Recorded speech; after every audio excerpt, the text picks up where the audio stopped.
versículo 12, Marcos. La semana pasada estuvimos estudiando la entrada triunfal en Jerusalén. Y también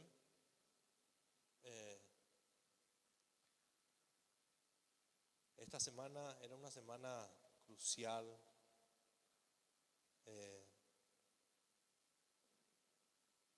Entró en Jerusalén con alabanza, pero Cristo terminó crucificado en la cruz. Y el título que le pone la Biblia, Reina Valera, en este pasaje dice: maldición de la higuera estéril.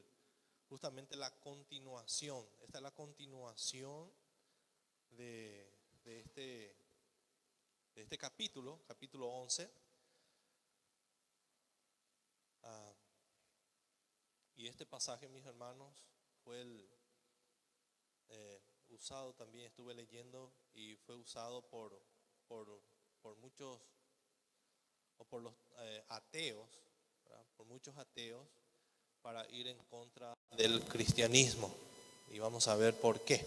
Primeramente vamos a leer la maldición de la higuera, capítulo 11, versículo 12 hasta el 20. Y dice el versículo 12: al día siguiente, cuando salieron de Betania, tuvo hambre, y viendo de lejos una higuera que tenía hojas, fue a ver si tal vez hallaba en ella algo. Pero cuando llegó a ella, nada halló sino hojas, pues no era tiempo de higos. Entonces Jesús dijo a la higuera: nunca jamás coma nadie fruto de ti. Y lo oyeron sus discípulos. Vinieron pues a Jerusalén, y entrando Jesús en el templo, comenzó a echar fuera a los que vendían y compraban en el templo, y volcó las mesas y de los cambistas y las sillas de los que vendían palomas, y no consentía que nadie atravesase el templo llevando utensilio alguno. Y les enseñaba diciendo: ¿no está escrito: mi casa será llamada casa de oración para todas las naciones? Mas vosotros las habéis hecho cueva de ladrones. Y lo oyeron los escribas y los principales sacerdotes, y buscaban cómo matarle, porque le tenían miedo, porque todo el pueblo estaba admirado de su doctrina. Pero al llegar la noche, Jesús salió de la ciudad, y pasando por la mañana, vieron que la higuera se había secado desde las raíces. Hasta ahí vamos a estudiar hoy, hasta el versículo 20. Entonces, como les dije, este pasaje muchos ateos usaron para hablar mal del cristianismo. Uno de ellos, por ejemplo, dijo, un ateo que se llama Richard Russell, dijo que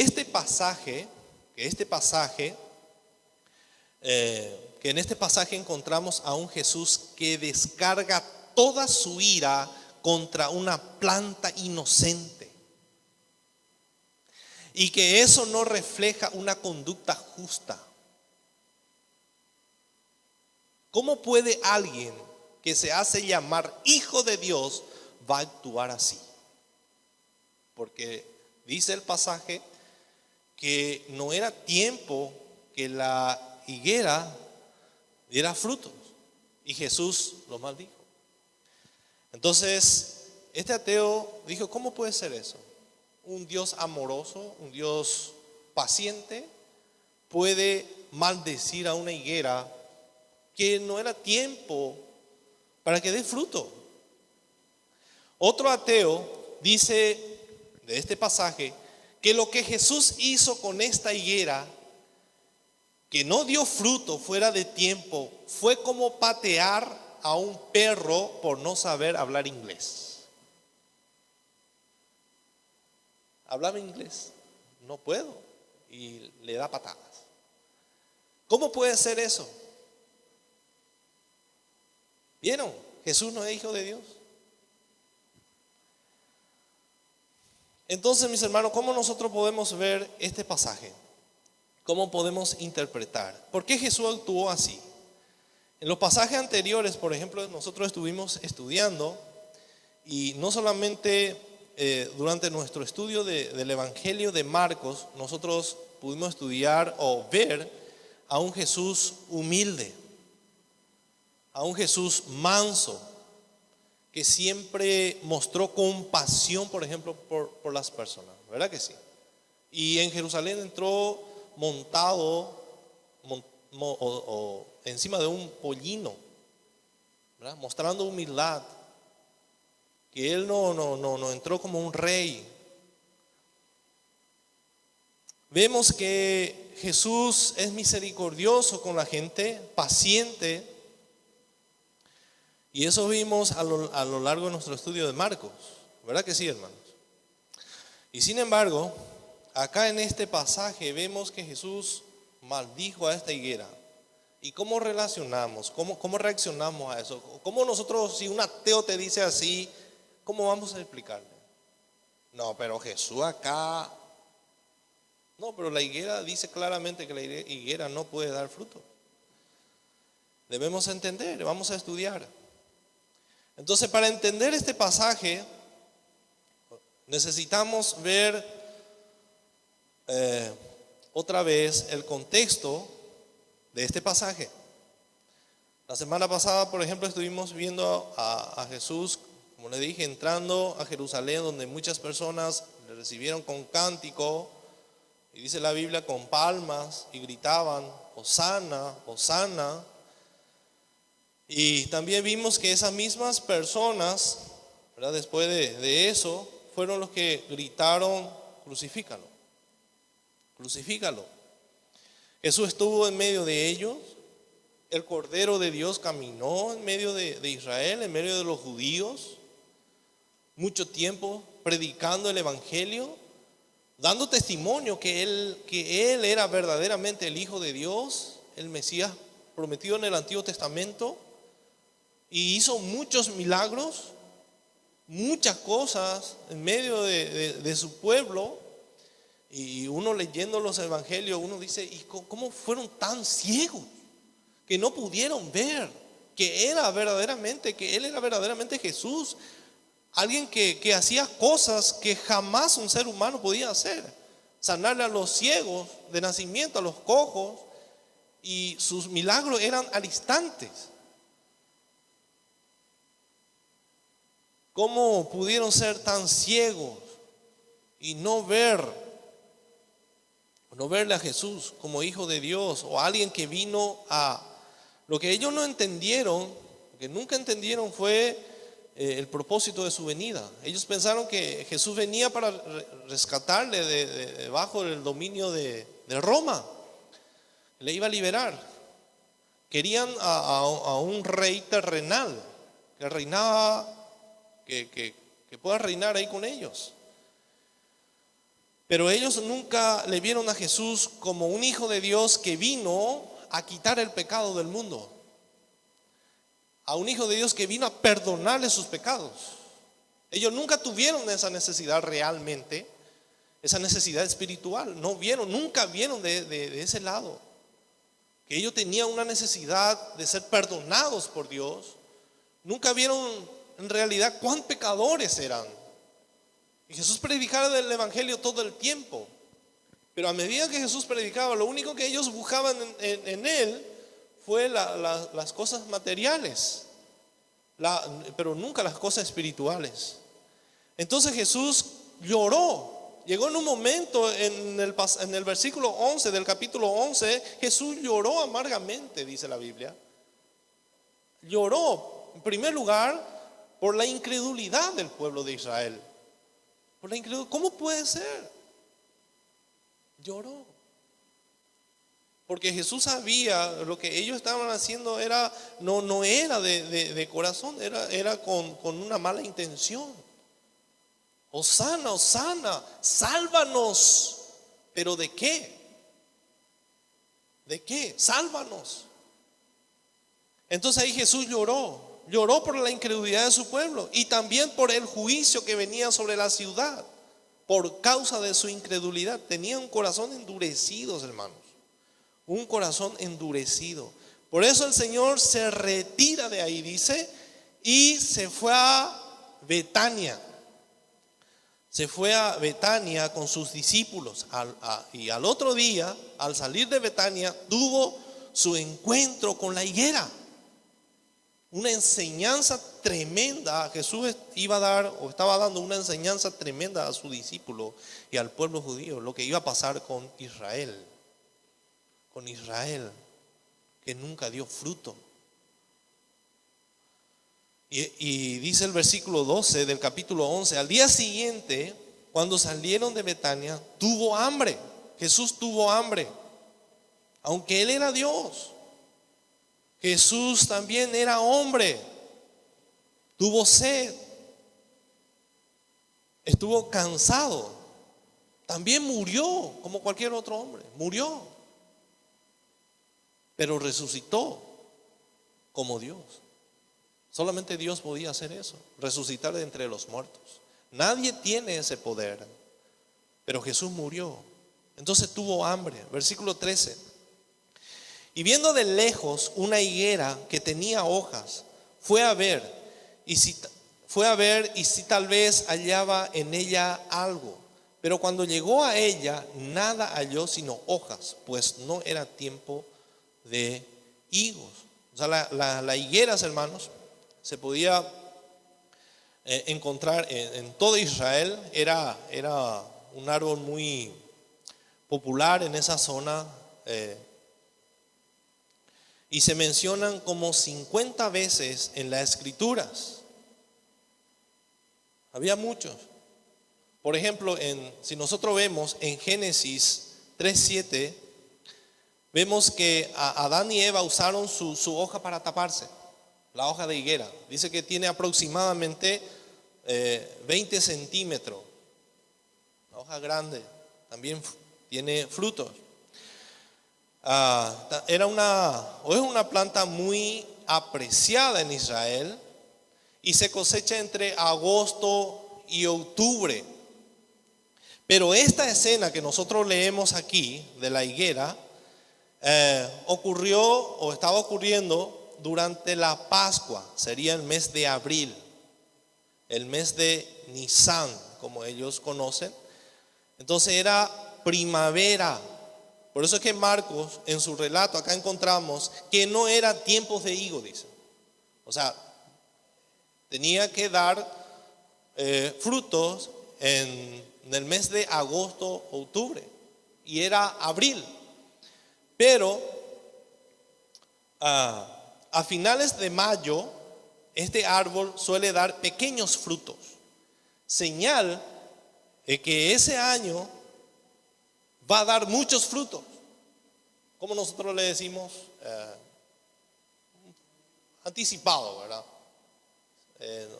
Otras palabras, brevas. Entonces, eso fue lo que Jesús no encontró de esta higuera. Entonces, esta higuera tenía muchas hojas, dice, pero no tenía frutos. No tenía frutos anticipados. Entonces esa era la señal de que durante el año no iba a dar fruto. No iba a dar fruto. Entonces cuando una higuera está llena de hojas verdes, muchas hojas, pero no tiene frutos, algo anda mal. Algo anda mal con esa higuera. Entonces eso fue lo que pasó. Estaba lleno de hojas, pero no tenía fruto. Parecía que estaba todo bien con este árbol, al mirarle. Todo estaba perfecto. La apariencia era espectacular. Como nosotros decimos, píntame mete. Pero no tenía fruto. Imagínense un árbol así, pero no tiene fruto. No hay nada que comer de ahí. Solo hojas. Entonces Jesús decide, hermanos, darle una enseñanza a sus discípulos. Y esto era algo profético, lo que iba a suceder contra el pueblo de Israel. Y Jesús estaba usando la higuera como como una parábola o como algo simbólica para referirse a las naciones de Israel. Entonces esta analogía o esta enseñanza los judíos conocían muy bien. Una higuera cuando daba muchos frutos era un símbolo, o ellos decían que era la bendición de Dios. Una bendición de Dios cuando una higuera daba muchos frutos. Pero cuando una higuera no daba fruto, era como una maldición de parte de Dios. Ellos veían así, una maldición, como una maldición de parte de Dios, como una condenación. Miren lo que dice, hay una parábola semejante a en Lucas capítulo 13, versículo 6. Lucas capítulo 13, versículo 6. Versículo 6. Lucas 14.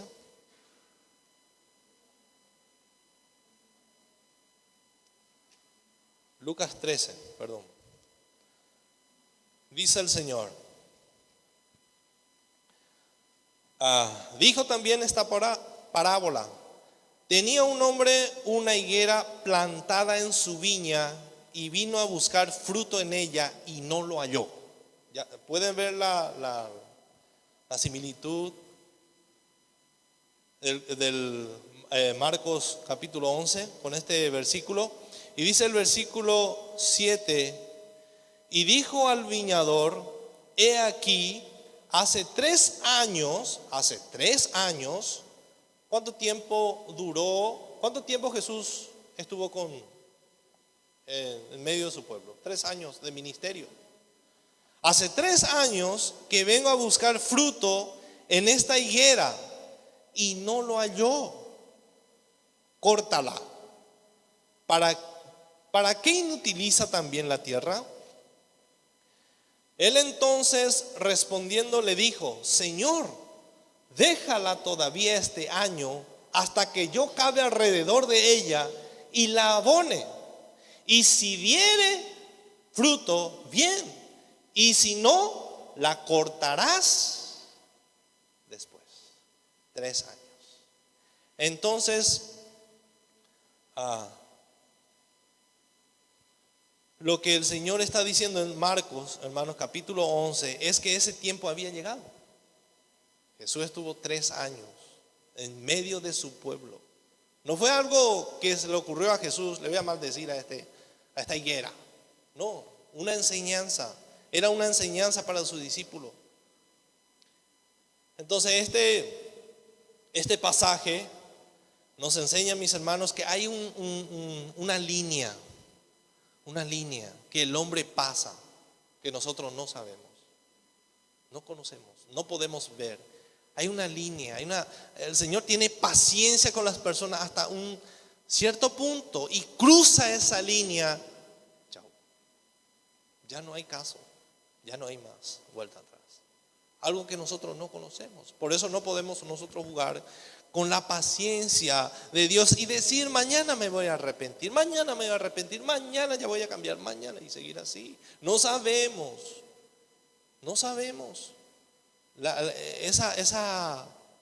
El límite, esa línea. Israel pasó el límite de la paciencia de Dios, hermanos. El límite. Fíjense en Marcos capítulo 11 versículo 20, dice, se secó, no dio fruto. Entonces el Señor tuvo que cortar. Se secó la raíz. Lo mismo iba a suceder con la nación de Israel, mis hermanos. Lo mismo.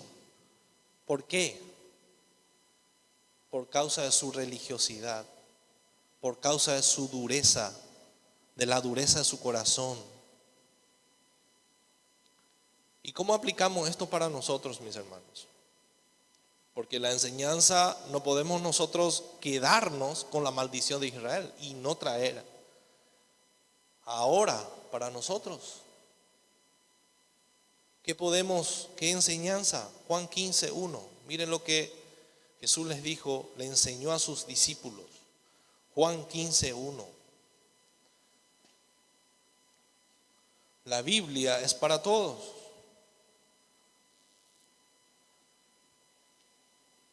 Juan 15, 1 hasta el 7. Yo soy la vid verdadera, dice el Señor, y mi Padre es el labrador. Todo pámpano que en mí no lleva fruto, lo quitará, y todo aquel que lleva fruto lo limpiará, para que lleve más fruto. Ya vosotros estáis limpios por la palabra que os he hablado. Permaneced en mí y yo en vosotros. Como el pámpano no puede llevar fruto por sí mismo si no permanece en la vid, así tampoco vosotros si no permanecéis en mí. Yo soy la vid, vosotros los pámpanos. El que permanece en mí y yo en él, éste lleva fruto, porque separados de mí nada podéis hacer. El que en mí no permanece, dice el Señor, será echado fuera como pámpano y se secará, y los recogen y los echan en el fuego y arden. Si permanecéis en mí y mis palabras permanecen en vosotros, pedid todo lo que queréis y os será hecho. ¿Qué es lo que el Señor está diciendo en este pasaje? ¿Qué es lo que el Señor busca de nosotros? ¿Qué es lo que el Señor busca en primer lugar de nosotros, mis hermanos? ¿Qué busca el Señor? ¿Quién me puede decir? ¿Qué viene el Señor y mira? A ver, frutos. En primer lugar, frutos. Y dice el Señor, vosotros ya estáis limpios. Hace una diferencia tremenda acá el Señor, hermanos. Acá nosotros no podemos aplicar este pasaje y decir permanezcan en Jesús y van a llevar fruto. Lo que el Señor está diciendo acá, si ustedes son verdaderamente el pámpano verdadero, van a llevar fruto. Van a llevar fruto, porque ustedes ya fueron limpiados por la palabra. Y el que permanece en mí, el pámpano verdadero, no puede salir de la vid. No puede, porque el pámpano sale de la vid. No es que se añade a la vid, ¿verdad que sí? El pámpano sale de la vid. La vid le alimenta al pámpano para que pueda dar fruto, ¿verdad que sí? Que es así. Ahora hay personas, hay pámpanos que quieren añadirse a la vid y no va a llevar fruto, porque ese se va a secar. Ese se va a secar. Entonces, mis hermanos, acá hay dos personas diferentes. Personas que dan frutos, que van a dar frutos porque son hijos de Dios. 30, 60, 100%. El Señor vino a buscar una fruta. Fruto anticipado vino a buscar de la higuera, pero no encontró. La higuera no daba ese fruto chiquitito, ni un chiquitito. El Señor viene a buscar fruto de nosotros, hermanos, frutos, y no apariencia. O sea, para nosotros sí podemos, entre nosotros podemos impresionarnos de la apariencia del otro, ¿verdad que sí? Qué tremendo. No, tremendo. Pero el Señor conoce el corazón, porque el corazón es el que tiene que dar frutos dignos de arrepentimiento. O sea, el fruto del Espíritu. Entonces eso es lo que hace diferente, o nos hace diferente a los demás. Un cristiano tiene que dar frutos espirituales. Es la única manera para evidenciar que es un hijo de Dios. Si no, no hay caso, hermanos. Nos engañamos a nosotros mismos, dice Santiago. Santiago 2:26. Miren lo que dice en Santiago 2:26. Para el cristiano esto es un gozo, hermanos, un gozo. El cristiano está en paz porque está dando frutos. Ahora yo tengo que afligirme cuando no estoy dando frutos espirituales. Santiago capítulo 2 versículo 26 dice, porque como el cuerpo sin espíritu está muerto. O sea, el cuerpo sin espíritu no va a vivir. Este cuerpo desaparece. Cuerpo y espíritu. Cuerpo y espíritu. Así también la fe sin obra está muerta. ¿Se dan cuenta? O sea, uno hasta puede decir, Uno hasta puede decir, pero no es así. Obras, no buenas obras, sino fruto del Espíritu. De eso está hablando, de esa obra está hablando. Porque si es por buena obra, entonces hay muchos que nos superan por ahí. Obras, fe sin obras, fruto del Espíritu, está muerta. No hay caso. Esa fe no es verdadera.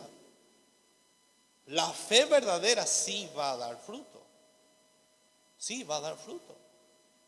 Fruto digno del arrepentimiento. Gálatas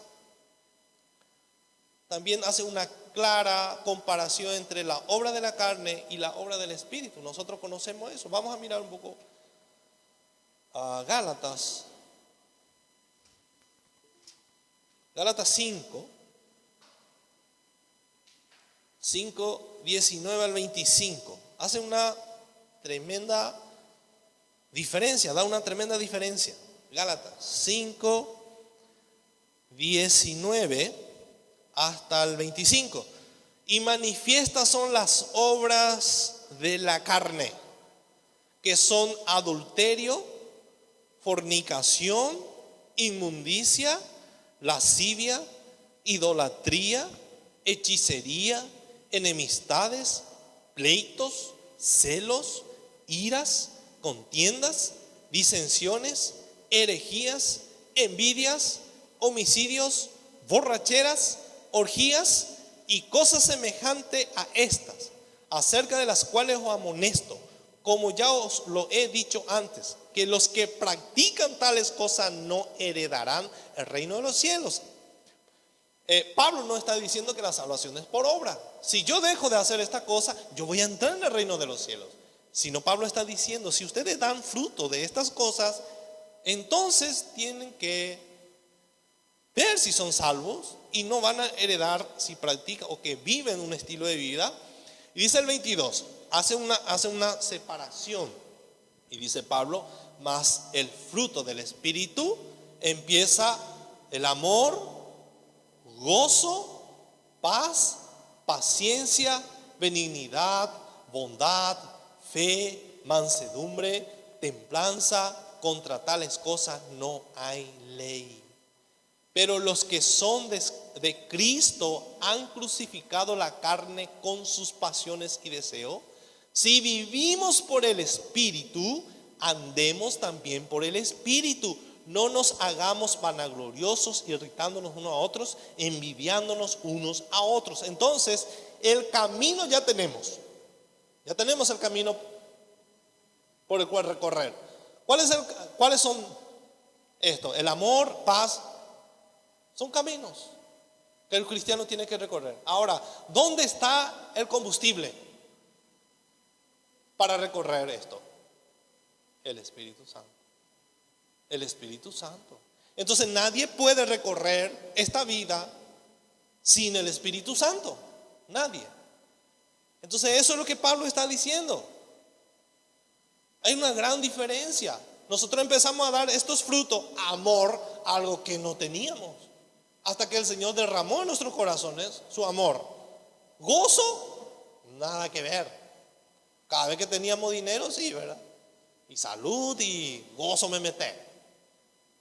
Paz, menos. Paz para con Dios, no. Enemigo de Dios. Paciencia, no. Benignidad, bondad, fe, mucho menos. Son frutos del Espíritu, no son nuestros frutos, son frutos del Espíritu. Manso, yo manso, ni a lo premio, hermano, ni a lo premio. Templanza, todos son frutos del Espíritu. Entonces, si una persona no está dando frutos espirituales, entonces dice la Biblia en Mateo 3:10 que el hacha ya está puesta a la raíz de los árboles. Ya está ahí. Todo árbol que no da buen fruto es cortado y echado en el fuego. No sabemos nosotros cuándo el Señor va a cortar ese árbol. Él es el que tiene. Él es el que tiene. El hacha puesta por el árbol. O sea, Juan el Bautista no se refería solamente a los judíos, sino a todos nosotros. Todos los que andan en la carne terminarán en el infierno. Eso es lo que Juan el Bautista estaba diciendo en Juan 3:10. Generación de víbora. ¿Quién nos enseñó a vosotros a huir de la ira venidera? El hacha ya está puesta, la raíz de los árboles. Entonces todos los que no dan fruto van a ser cortados. Todos aquellos que se hacen llamar cristianos y no están dando fruto espiritual, terminarán en el infierno. No importa. No importa si asiste en una iglesia, no importa si canta bien, no importa quién sea. Si no está dando fruto espiritual, terminará en el infierno. Mateo 7:21, muchos me dirán en aquel día, muchos me dirán en aquel tiempo. Nosotros echamos demonios, curamos, hicimos muchos milagros, pero yo les voy a declarar, no le conozco. Apártense de mí. Entonces, este es el pasaje más terrible que yo encontré en la Biblia, hermanos. Mateo 7:21. Qué terrible, ¿verdad? ¿Cómo puede ser una persona tan religiosa? O sea, la carne es como el camaleón. Es como el camaleón, hermano. Entra en la iglesia y se convierte en cristiano. Eso hace la carne, eso puede hacer la carne. O sea, ¿quiénes son aquellas personas que van a estar parados ahí delante de Dios? ¿Quién es? Es la carne. La carne que se hizo cristiano. O sea, impresionante.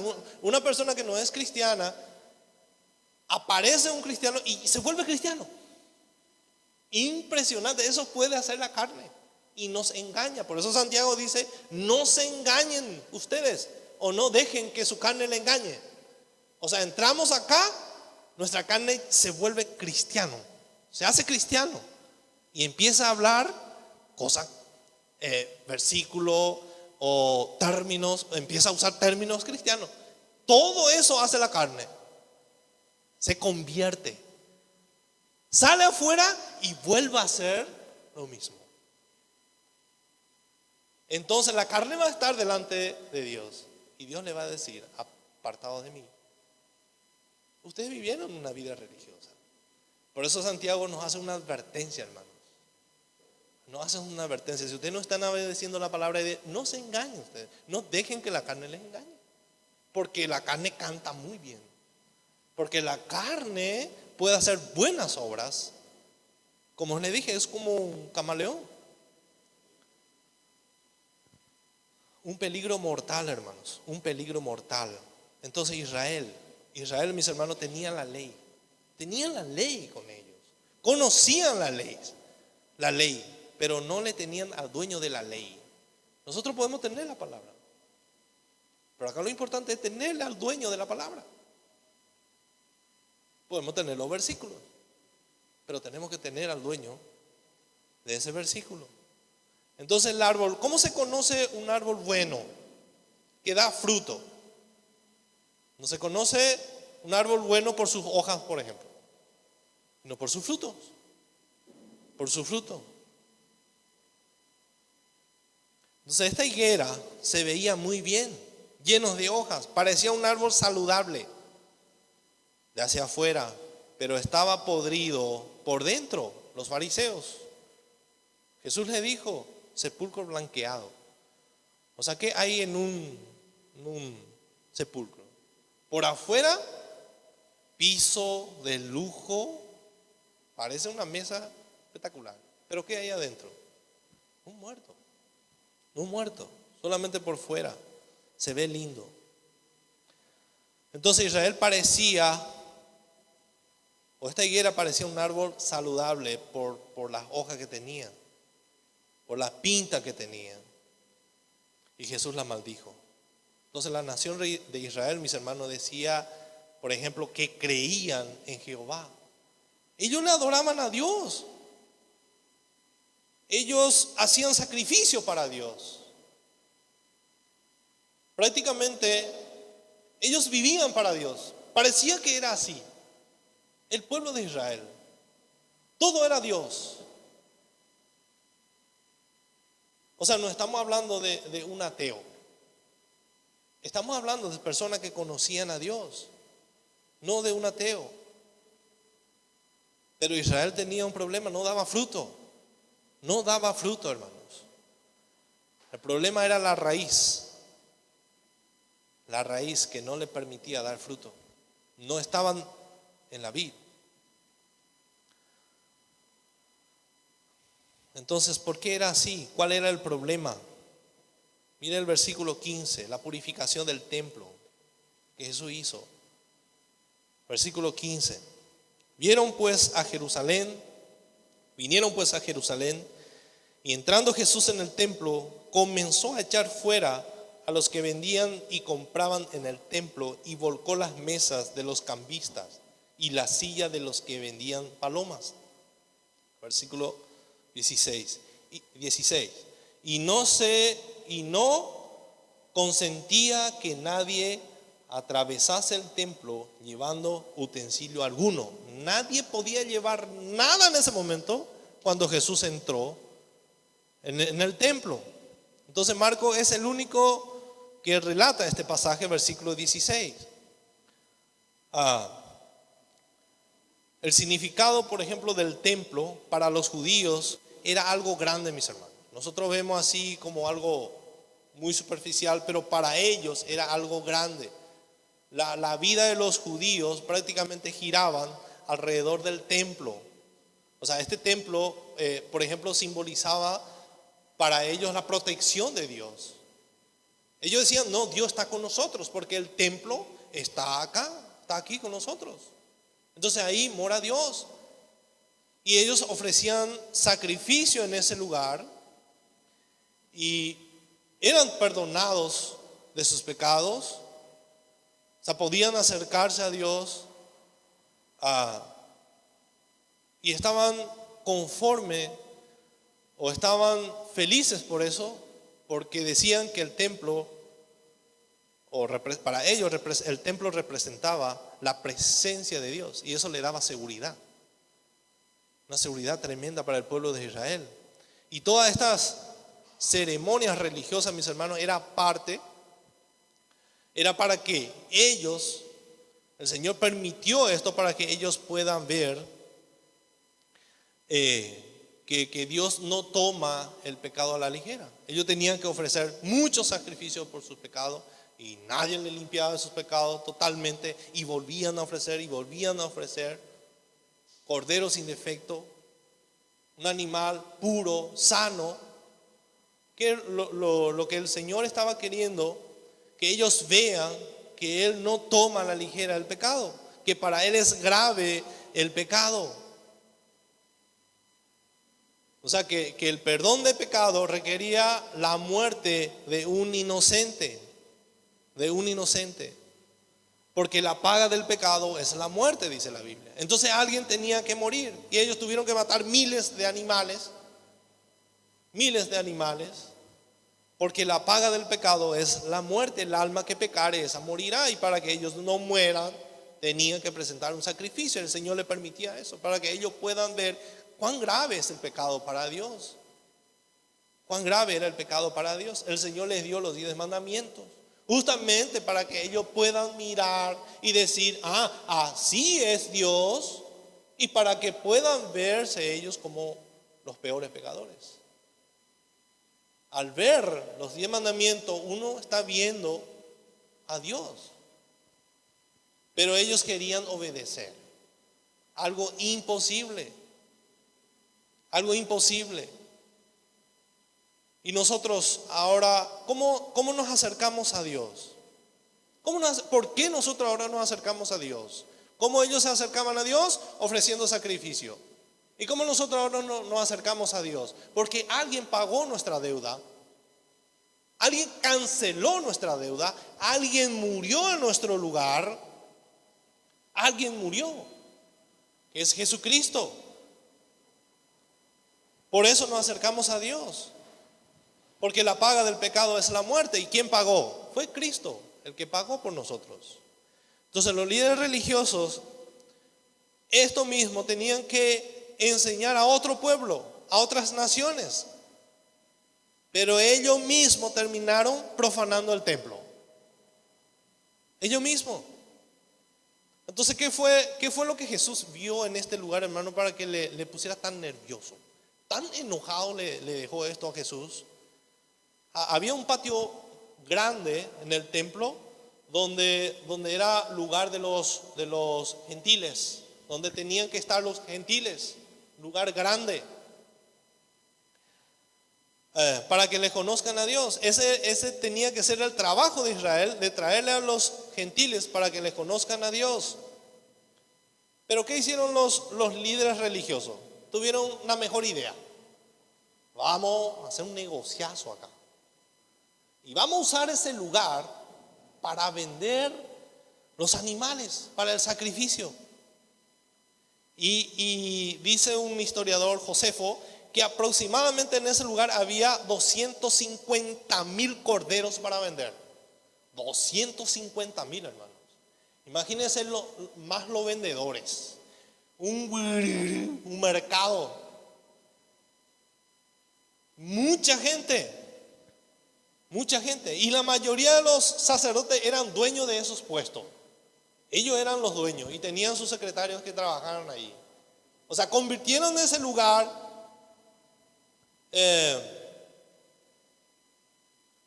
una zona de negocio, donde los gentiles tenían que estar ahí para conocerle a Dios. Pero ellos hicieron su negociazo. Y esto fue, hermano, lo que provocó el enojo de Jesús. En el versículo 17. Y le enseñaba diciendo: no está escrito, mi casa será llamada casa de oración para todas las naciones, para todas las naciones. Mas vosotros la habéis hecho cueva de ladrones. Cueva de ladrones. Acá lo que el Señor está citando, lo que el Señor está haciendo, está citando dos versículos o dos pasajes del Antiguo Testamento. Dos pasajes. Miren lo que dice en Isaías 56:6. El mismo pasaje. 56:6. Es como que el Señor le estaba diciendo a los judíos: ¿cómo es que ustedes no saben esto? ¿Acaso la Biblia no dice esto? Ustedes que conocen la Biblia, que conocen la palabra de Dios, ¿cómo es que ustedes no saben esto? Isaías 56:6 dice: y a los hijos de los extranjeros que sigan a Jehová para servirle y que amen el nombre de Jehová para ser su siervo, a todos los que guarden el día de reposo para no profanarlo, abracen mi pacto. Yo los llevaré a mi santo monte y los recrearé en mi casa de oración. Sus holocaustos y sus sacrificios serán aceptos sobre mi altar, porque mi casa será llamada casa de oración para todos los pueblos. ¿Acaso no dice esto la Escritura? ¿Y qué es lo que ustedes están diciendo? El templo era para las naciones, para que ellos le conozcan a Dios, para que le adoren a Dios. ¿Qué le dijo Dios a Abraham en Génesis 12:3? En ti serán benditas todas las naciones. Israel tenía que ser luz, hermanos. Luz para las naciones. Tenían el trabajo de hacerle conocer a Dios. Pero Israel no lo hizo. Más bien pervirtieron el patio de los gentiles. Hicieron mercados. Se olvidaron del propósito por el cual Dios le eligió. Y hay algo interesante aquí, mis hermanos. Jesús le expulsa a estos religiosos del templo para darle lugar a los gentiles. Jesús viene y le expulsa. Ellos pensaron que Jesús venía para expulsarle a los gentiles. Ellos fueron expulsados Y Dios le dio lugar a los gentiles.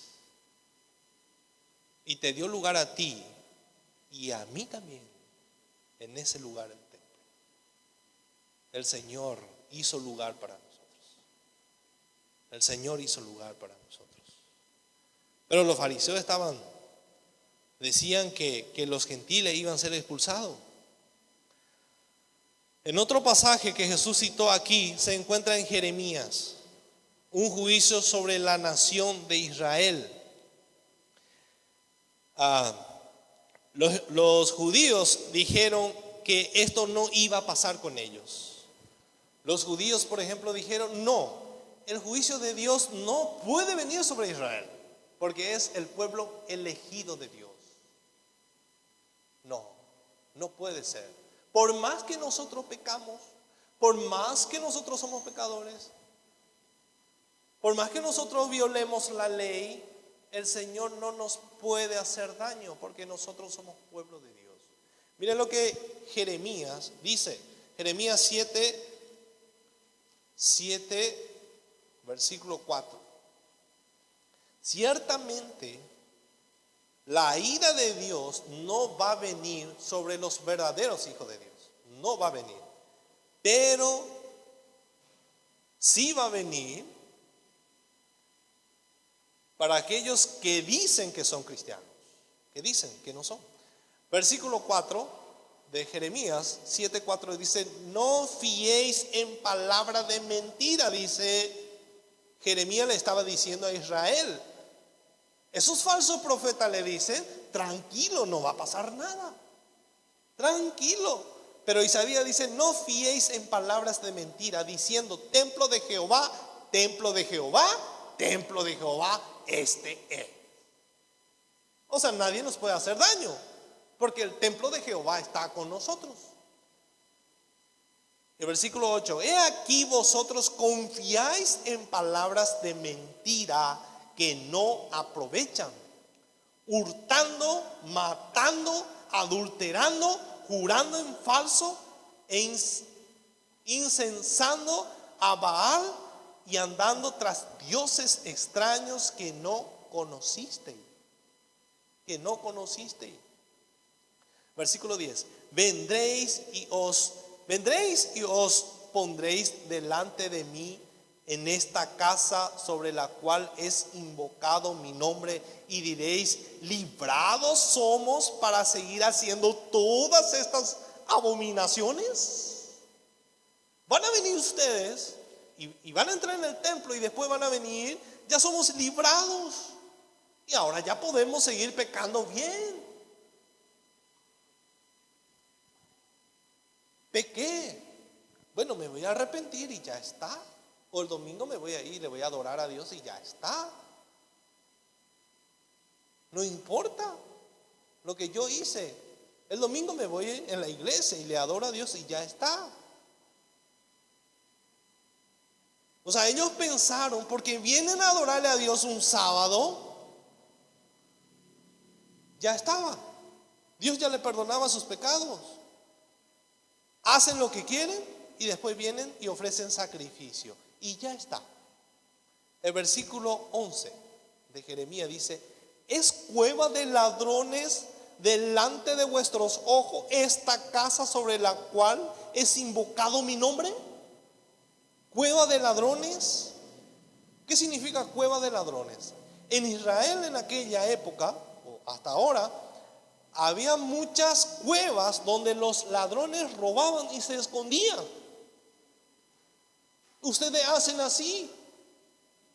Ustedes hacen así. Entonces eso es lo que Jesús le estaba diciendo a los judíos en su época. Era lo que estaban haciendo con el templo. Pensaron que sus rituales le iba a guardar del castigo de Dios. Sus rituales religiosas. No. Ellos pensaron eso. Bueno, le voy a presentar un holocausto y ya está. Y después voy a continuar viviendo como me da la gana, si ya ofrecí sacrificio a Dios. habiendo convertido el templo en cuevas de ladrones. Por eso la enseñanza en la higuera, mis hermanos. Por eso la enseñanza en la higuera. Píntame, mete. Tenía mucha hoja, pero no daba fruto. Ahí estaba Israel, llenos de hojas. Estaban haciendo lo correcto, presentaban sacrificio. Es lo que Dios pidió. Al altar parecía que todo estaba bien, pero no producía ningún fruto para Dios. Era pura fachada. Era pura fachada.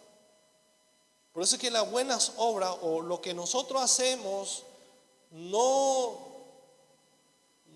evidencia, yo no puedo decir que sí soy o es cristiana una persona que hace muchas cosas, porque muchas personas hacen o pueden hacer. La evidencia más segura es la obediencia. No hay otro. No hay otro. Las buenas obras no producen fe. No producen. Pero la fe sí produce buenas obras. La fe sí produce buenas obras. La salvación es por gracia. Dice en Efesios, la salvación es por gracia y no por obras. Pero nosotros fuimos creados para buenas obras. El cristiano empieza a hacer buenas obras. No está hablando de las buenas obras que pueda hacer cualquiera. Está hablando de las buenas obras del Espíritu Santo, que solamente un cristiano puede dar. Cualquiera le puede ayudar a un mendigo, cualquiera le puede ayudar a una persona que necesita, pero nadie puede dar si no es un hijo de Dios, o si no es cristiano, no puede dar fruto del Espíritu. No puede. Entonces eso es lo que produce la fe en nosotros, buenas obras delante de Dios. Nos arrepentimos de nuestros pecados. Fruto del Espíritu, la evidencia de la salvación. Entonces estas personas, los judíos se escondían detrás de las cosas que hacían. ¿Para qué? Para calmar su conciencia. Para calmar su conciencia. Y eso significa convertir la casa de Dios en cueva de ladrones. Eso significa. Uno viene a la casa de Dios, o vivimos durante la semana como mundano, y venir un sábado, un domingo, y cantamos, y eso está bien. Pero si venimos para calmar nuestra conciencia, está mal. Está mal. Si venimos para callar nuestra conciencia, debemos hacer un arrepentimiento verdadero. Cuando nosotros venimos a la casa de Dios, ¿qué venimos a buscar, hermanos? No venimos a mostrarnos qué bueno fuimos durante la semana. Uno viene a buscar el verdadero arrepentimiento, viene a buscar el rostro de Dios. ¿Cuántos vienen a buscar el rostro de Dios los sábados? Ustedes no vienen porque tienen que venir. Debemos venir para buscar el rostro de Dios, tener un encuentro con el Evangelio de Jesucristo, arrepentirnos de nuestros pecados, porque todos pecamos durante la semana. No venimos para callar nuestra conciencia y decir, bueno, desde el lunes ya puedo volver a pecar si ya vine hoy. Le canté mucho al Señor, ya puedo volver a pecar. No pensemos eso, hermano, porque está mal. Entonces no usemos la iglesia para escudarnos también nosotros y pensar que con eso ya estaremos bien con Dios. ¿Qué le dijo Jesús a su pueblo? Este pueblo de labios me honra, pero su corazón está lejos de mí. Entonces no se trata de lo que nosotros hacemos, sino la actitud del corazón. La actitud del corazón. Todo lo que ellos estaban haciendo era correcto, pero con la motivación incorrecta. El corazón era el problema. El corazón. Y siempre es el corazón. Y yo creo que esto no solamente sucede con Israel, también sucede con nosotros. la actitud de nuestro corazón, hermanos. Debemos examinarnos. Debemos examinarnos con la palabra de Dios todos los días. Estamos estudiando segunda de Juan, tercera de Juan, Judas. Todo eso no es porque el pastor dijo para que estudiemos. O quien ya sabe, quien ya maneja los versículos. Sino más bien es para examinarnos. Entonces esto nos habla de una tremenda advertencia, porque podemos aparentar ser creyentes sin serlo. Y eso es terrible. Y eso es terrible. Podemos estar llenos de hojas y no tener frutos. Uno puede ser muy piadoso o piadosa con su boca, pero no en su corazón. No en su corazón. Por eso Pablo nos dice en Colosenses cómo tiene que vivir un verdadero hijo de Dios. Miren lo que dice en Colosenses 3:12. Pablo nos muestra la ruta, pero tenemos que tener el combustible para caminar esto, que es el Espíritu Santo. Colosenses capítulo 3, versículo 12. Y dice así: vestido pues como escogido de Dios, santos y amados, de entrañable misericordia, de benignidad, de humildad, de mansedumbre, de paciencia. Esto tiene que salir del corazón, soportándonos unos a otros y perdonándonos unos a otros. Si alguno tuviere queja contra otro, de la manera que Cristo os perdonó, así también hacedlo vosotros. Y sobre todas estas cosas, vestidos de amor, que es el vínculo perfecto. Y la paz de Dios gobierne vuestros corazones, y a la que asimismo fuisteis llamados en un solo cuerpo, y sed agradecidos. La palabra de Cristo more en abundancia en vosotros. Aquí está el combustible para vivir esto. Esto es lo que nosotros necesitamos, que va a dar vida a nuestro cuerpo, a nuestro corazón. Que la palabra de Cristo more en abundancia en vosotros, enseñándoos y exhortándoos unos a otros en toda sabiduría, cantando con gracia en vuestros corazones al Señor con salmos e himnos y cánticos espirituales. Y fíjense que no dice cantarle a Dios, sino con gracia en vuestros corazones. En vuestros corazones. No solamente con la boca, sino con el corazón, la actitud del corazón. Y todo lo que hacéis, sea de palabra o de hecho, hacedlo todo en el nombre del Señor Jesús, dando gracias a Dios Padre por medio de Él. Ahí está. Entonces la falsa piedad es muy peligrosa, porque nos engaña a nosotros mismos, o le engaña a las personas y también a los que están alrededor. Una falsa piedad, una persona que no vive conforme a los mandamientos de Dios, contamina a los que le rodean. Y dice Pablo, le da un consejo a Timoteo: a esto evita. A esto evita, porque son peligrosos. Son personas peligrosas, personas que no viven en la piedad.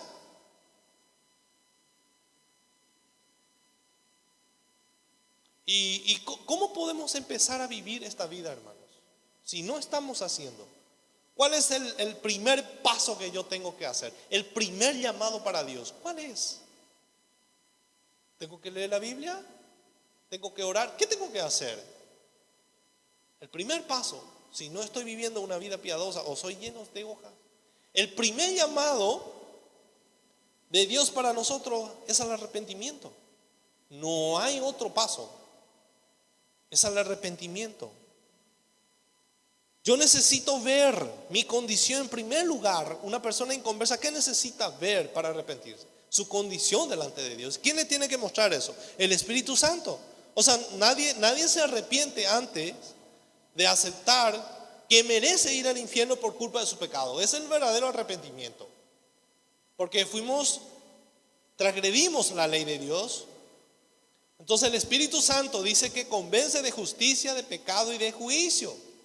Y si esto no sucede, nadie puede ser cristiano. Sí o sí uno tiene que ser confrontado por el Espíritu Santo y tiene que ver su realidad. ¿Qué es lo que en realidad está pasando en su corazón? ¿Cuál es la condición real de su corazón? Y esto sirve para un inconverso, es para salvación, el arrepentimiento. Uno tiene que arrepentirse para ser salvo. Y para el creyente es para santificación. Yo no puedo santificarme sin arrepentirme. O sea, el primer paso es el arrepentimiento verdadero, un dolor intenso por haber pecado ante un Dios santo. Por eso es importante conocerle a Dios para que podamos experimentar ese arrepentimiento profundo y verdadero. Porque así no siempre va a ser superficial. Profundo y verdadero. Es lo que todos necesitamos. ¿Cuánto necesitan? Yo necesito experimentar ese profundo dolor. Apártate de mí, Señor, porque yo soy un pecador, dijo Pedro cuando por fin vio en la persona de Cristo quién es realmente. En el último momento, Pedro vio la santidad de Dios y dijo: apártate de mí, Señor. O sea, yo soy un pecador. Isaías dijo: acá yo voy a morir porque vi a Dios. Entonces te pregunto, mis hermanos, ¿vives una vida de arrepentimiento? ¿Estás luchando contra los pecados de tu corazón? ¿Te sentís avergonzado delante de Dios cada vez que pecas? ¿Te sentís avergonzado? ¿Te sentís transgresor de la ley de Dios cada vez que pecas? ¿Sentís que necesitas o querés ser librado de tus pecados que mora en tu corazón?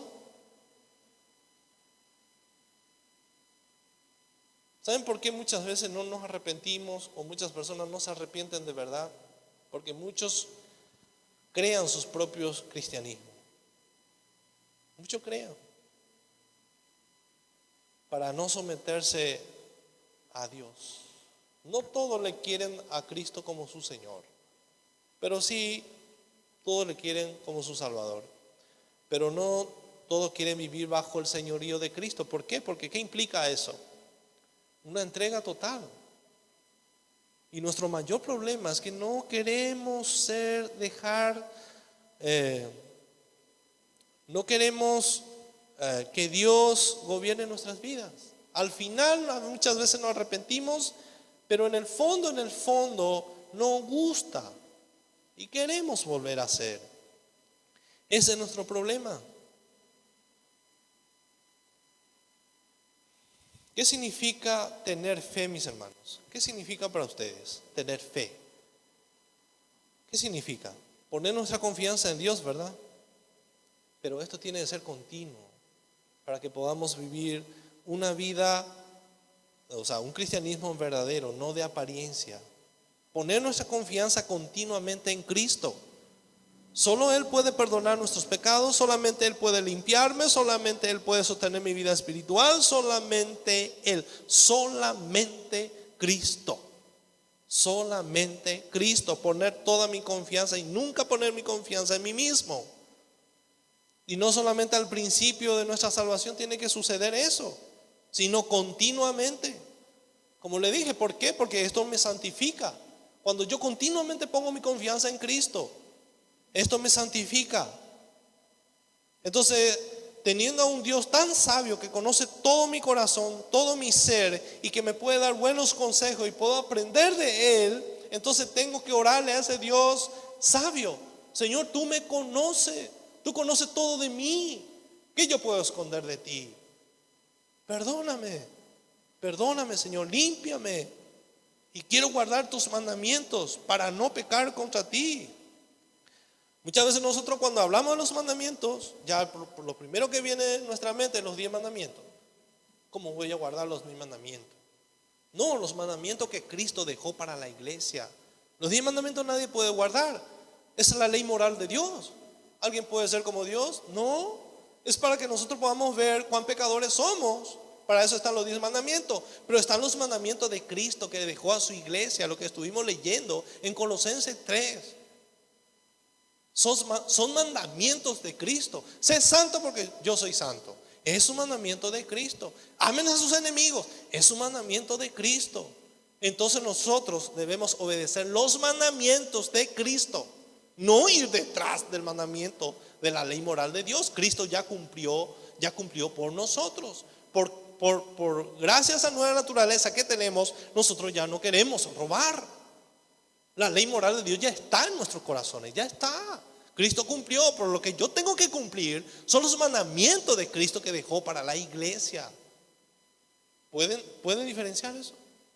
Entonces, cuando hablamos de los mandamientos de Dios para nosotros, los mandamientos de Cristo para la iglesia, ¿cómo tiene que vivir un cristiano?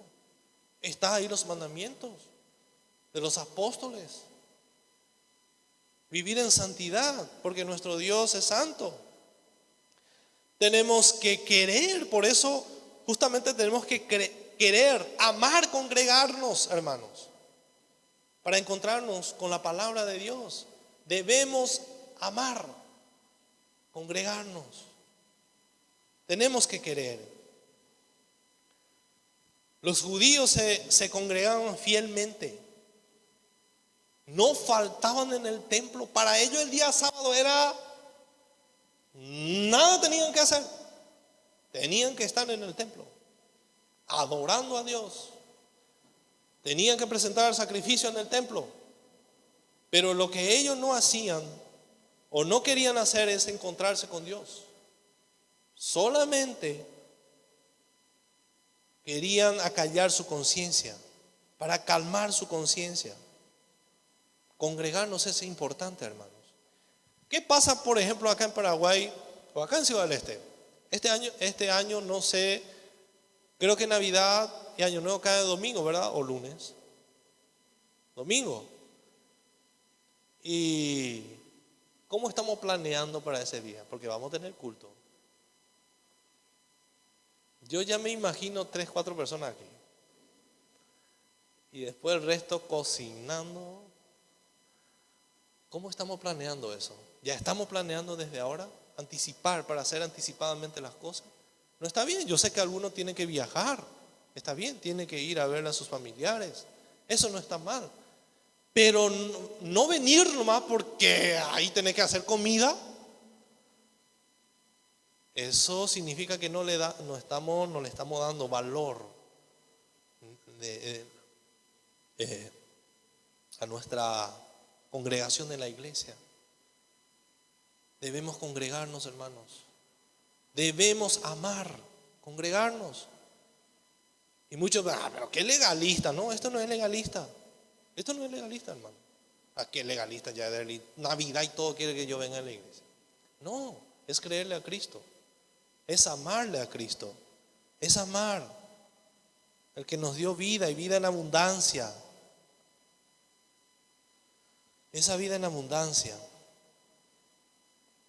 Debemos vivir en obediencia a la palabra. Eso es lo que Dios busca en nosotros. Frutos dignos de arrepentimiento, que podamos vivir en obediencia a la palabra de Dios. En obediencia a la palabra de Dios. ¿Cuántos, o a veces, verdad que tenemos miedo de la palabra santidad? Cuando hablamos de santidad, digo que eso produce temor. Santidad. ¿Qué te viene en la mente cuando hablamos de santidad? No es santurrón, es santidad. ¿Cómo van a ser las personas que viven en santidad? Según Salmo 1. Van a ser bienaventurados. Vamos a leer ese pasaje. Salmo 1. ¿Cómo van a ser? ¿Quieren ser felices? ¿Quieren ser felices, hermanos? Bienaventurado el varón o la mujer que no anduvo en consejo de malos, ni estuvo en camino de pecadores. ¿Qué significa en camino de pecadores? Todo lo que hacen los pecadores, todo lo que hacen aquellas personas que hacen aquellas personas que no le conocen a Cristo, todo lo que ellos hacen, camino de pecadores, ni en silla de escarnecedores se ha sentado, sino que en la ley de Jehová está su delicia, y en su ley medita de día y de noche.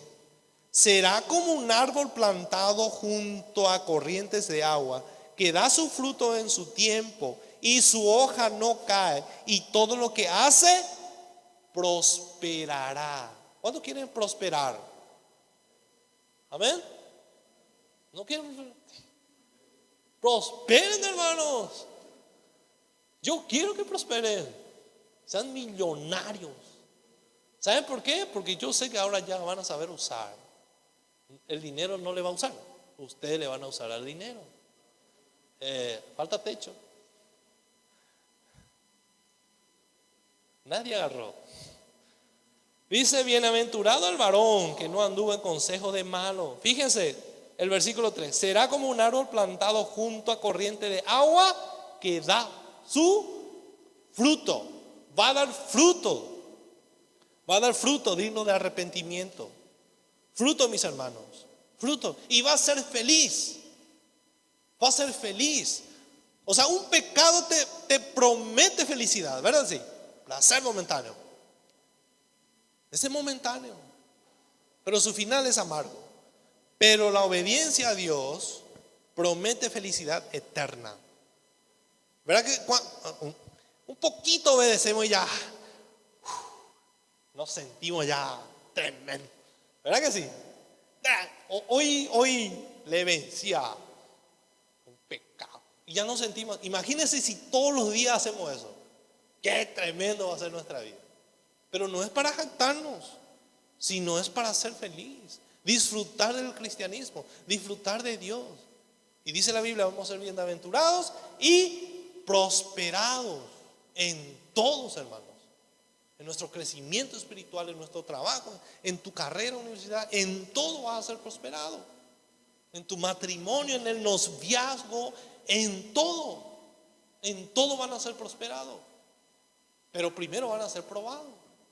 Porque vivir en santidad no es fácil. No es fácil. Eso te va a costar todo. Pero después va a traer un gozo tremendo. Te pregunto, hermano, tenemos que examinarnos. Este año está terminando. ¿Cuántos meses faltan? Noviembre, 3 meses. Y chao 2017. Entonces te pregunto, ¿cuánto por ciento aumentó en ti los frutos del Espíritu? Porque tiene que aumentar, ¿verdad? No, yo me quedo con 30 y ya está, ya. Con tal que yo esté allá. No, tenemos que crecer. ¿Cuánto por ciento aumentó en ti el amor? Porque empieza con así, ¿verdad? Va aumentando. ¿Cuánto por ciento aumentó el gozo? ¿Tuviste más gozo este año que el año pasado? Y el próximo año más gozo. ¿Cuánto por ciento? Paciencia. ¿Qué tal estamos? La paciencia este año creo que aumentó un poquito. La paciencia. ¿Cuánto por ciento? La bondad. Bondadoso. Ya este año ya no le grité más al limpiavidrio que me viene a limpiar todo. Ya le doy dinero. Voy superando. Soy más misericordioso. Manso. ¿Qué tal estamos en eso? Aumentó un poquito. Ya somos más mansos, domados. ¿Cuándo están siendo domados por Dios? Pablo tuvo que ser domado. ¿Sabe que Dios le dio un aguijón a Pablo? ¿Qué significa el aguijón? Una picana. ¿Conoce usted la picana? Que se usan con los animales, con los toros, para hacerle buey. Entonces cada vez que Pablo pataleaba, ¡pum!, le iba a dar Dios con su picana. Entonces le dijo: bástate mi gracia. Ahí tranquiliza. Porque te voy a dar con mi picana. El aguijón te voy a dar y te voy a clavar. Cada vez que patalea, ¡pum!,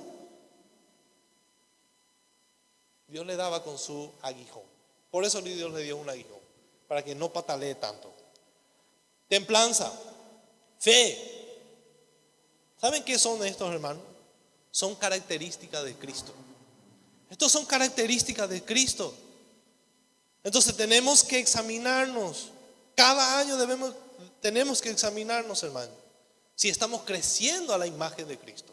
Porque estas son las características de Cristo. Cristo es así. Está lleno de amor, 100% amor, paz, paciencia. Entonces todos los frutos de la carne son contrarios al carácter de Cristo. Todos los frutos son contrarios al carácter de Cristo. Pero por eso tenemos que luchar contra nuestros pecados. Necesitamos identificar qué área de nuestra vida necesita ser moldeada.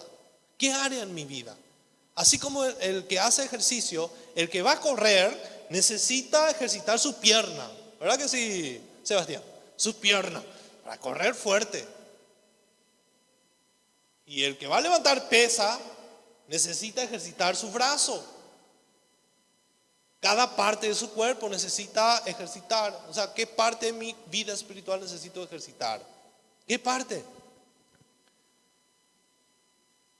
No solamente hojas, hermanos. Dios busca en nosotros fruto. Aquellas personas que tienen frutos espirituales son los que le van a ver a Dios en el cielo y van a disfrutar con Él para siempre. No aquellos que acá en la tierra aparentaron bien, pero que no son. La apariencia no nos va a llevar al cielo, solamente los frutos. Para concluir, entonces lo que más, y siempre hablamos acá en la iglesia, hermano, lo que más nos preocupa es el enfriamiento espiritual que pueden sufrir los hermanos. Y cuando vemos que alguien se está enfriando, es preocupante, hermanos. Es preocupante. No piensen ustedes que eso no nos preocupa y no nos duele, porque es peligroso. Nosotros debemos cuidarnos entre nosotros mismos, alentarnos. Cuando alguien se está enfriando, debemos alentarle. Estudiar la Biblia juntos. No perder ese primer amor que tuvimos antes. Ese primer amor tiene que continuar. No quedar allá atrás. Debemos dar fruto, mis hermanos. Debemos dar fruto. Entonces, si alguien entre nosotros no está dando fruto en esta noche, lo que el Señor pide de nosotros es que volvamos a Él. Volver a Dios. Volver a Dios, hermanos. Si nos estamos enfriando, si no estamos dando fruto, es volver a Dios. Solamente a Dios. No solamente volver a la iglesia, sino volver a Dios. Jesús le dijo a la iglesia de Éfeso, una iglesia ferviente, una iglesia que conocía la doctrina, una iglesia que amaba al Señor, pero en Apocalipsis dice el Señor: pero tengo esto contra ti, que has dejado tu primer amor, que has dejado tu primer amor. Recuerda, por tanto, de dónde has caído. Recuerda, por tanto, de dónde has caído y arrepiéntete y haz la primera obra. ¿Qué significa esto? ¿Recuerda cómo era tu primer año de cristianismo? ¿Cuántos se recuerdan? Tu primer amor, ferviente, apasionado por las cosas de Dios. Leías la Biblia todos los días, ¿verdad que era así? Y te pregunto ahora, ¿cómo estamos? ¿Cómo estamos? ¿Cómo está tu pasión por Cristo? ¿Cómo está tu pasión de Cristo? Por Cristo. Dice Spurgeon: ¿podés recordar tu primer dolor por el pecado y tu primer gozo por el perdón? ¿Podés recordar eso? Cuando por primera vez te arrepentiste y sentiste ese perdón de Dios y te sentiste libre y el hombre más feliz o la mujer más feliz del mundo. ¿Recuerdan eso? Esos años maravillosos, dicen, en el mundo. Esos momentos maravillosos que hemos pasado con el Señor? ¿Será que en nuestras vidas nos estamos llevando una vida religiosa, rutinaria, sin pasión, sin amar a Dios? ¿Será que no hemos perdido nuestro primer amor por Cristo? ¿No será eso lo que está pasando con nosotros? ¿Te acuerdas de tus horas y horas de oración con Dios? Orábamos mucho tiempo. ¿Te acuerdas que predicabas a todos que encontraron tu camino? Yo era así al principio, hermano, y debemos volver. Hablábamos de Cristo todo el tiempo.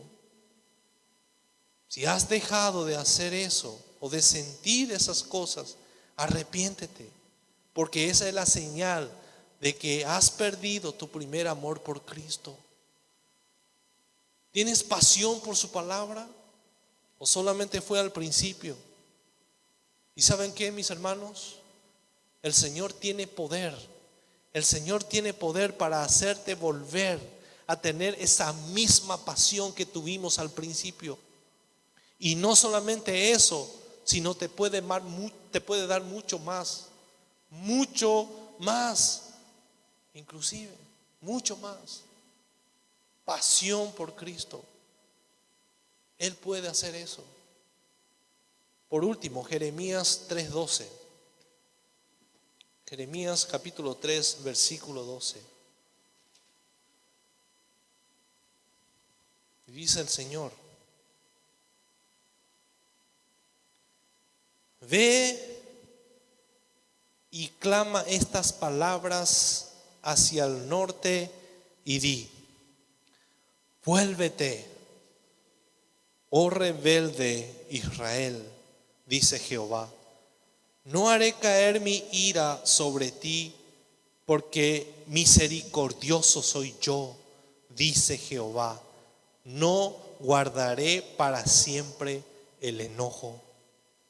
Reconoce pues tu maldad, porque contra Jehová tu Dios has prevaricado y fornicaste con los extraños debajo de todo árbol frondoso y no oíste mi voz, dice Jehová.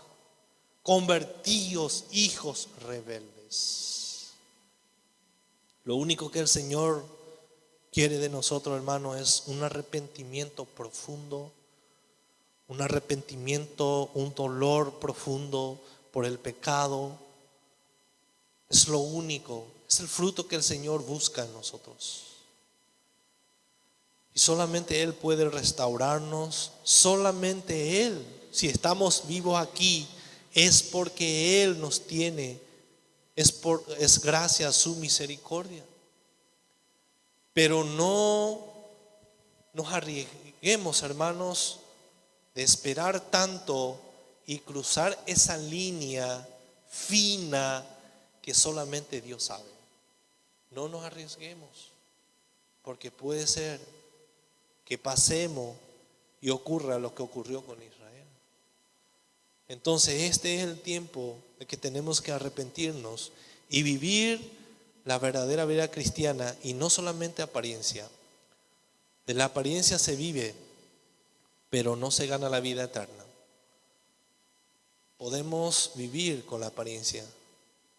La hoja, esta higuera no iba a dar fruto, y el Señor estuvo con Israel 3 años, pero no tuvo fruto y tuvo que cortar, y todos aquellos que no dan fruto serán echados al infierno.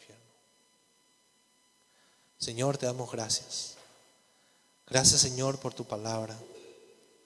Ayúdanos, Señor, si estamos viviendo una vida de apariencia como esta higuera que no tiene fruto y tú conoces, líbranos de la hipocresía, líbranos de la religiosidad, y que nuestro arrepentimiento cada día sea verdadero, Señor, delante de ti.